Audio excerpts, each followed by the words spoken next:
This video is to show you how to put a center hub on a fan. On the front of the fan in the center there'll be a thin piece of metal.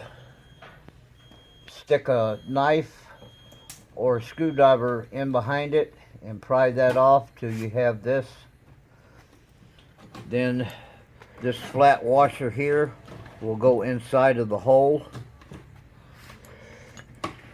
You start with one side, twist it in and pull it up to the center, and then tighten this clockwise.